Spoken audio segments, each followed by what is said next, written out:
Nous sommes dans un monde, nous sommes de Dieu, nous sommes créés par Dieu. Mais le monde dans lequel nous trouvons est sous la puissance du diable. Le diable travaille dans ce monde. C'est pourquoi quand vous menez votre vie, ne menez pas votre vie comme ça. La Bible dit, veillez et priez quand le diable rôde. Quand tu nais, le diable déjà lui fait des plans pour voir à tel âge comment il va faire pour t'attaquer, comment il va faire pour détruire ta vie, comment il va faire pour détruire ton travail, comment il va faire pour gâter ton mariage, comment il va faire pour ménager. Le diable fait tous ses plans. Et si tu n'es pas dans la main de Dieu, c'est difficile. Le diable peut t'empêcher toute ta vie à ne pas travailler, si ce n'est pas la grâce de Dieu. Le diable peut t'empêcher toute ta vie à ne pas enfanter, si Dieu n'intervient pas. Le diable peut détruire l'avenir de tes enfants. Il y a certaines familles, les gens sont brillants, mais quand ils arrivent aux examens, ils échouent. Donc, il est important que chacun mette de l'ordre dans sa vie spirituelle.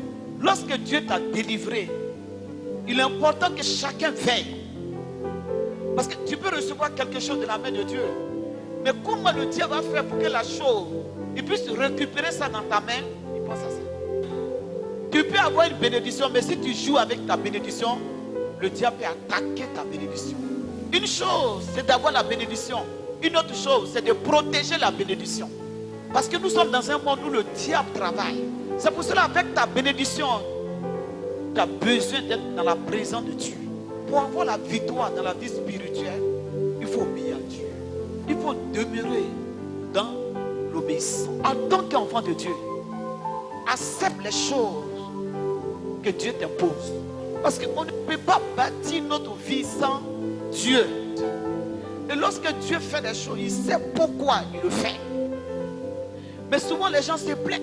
Ce que tu veux la même, si on te donne, peut-être tu vas mourir dedans, on ne sait pas. Ce que tu veux forcément avoir ça. Mais ce n'est pas ce que ça va te coûter. C'est pour cela que la Bible dit, lorsque vous priez, priez pour que la volonté de Dieu s'accomplisse. Les gens aujourd'hui ne demandent même pas la volonté de Dieu. Ce qu'on veut, on veut avoir. Mais ne prends pas le temps pour demander à Dieu. Ce que je demande, quelles sont les conséquences qui sont derrière cette chose? Quand tu es né, ce que Dieu a prévu pour toi, le diable sait. Il va te mettre dans la distraction, Plus le diable te distrait, plus les années passent, plus le diable est content. Engage-toi avec le Seigneur. Pour ta vie, engage-toi avec le Seigneur.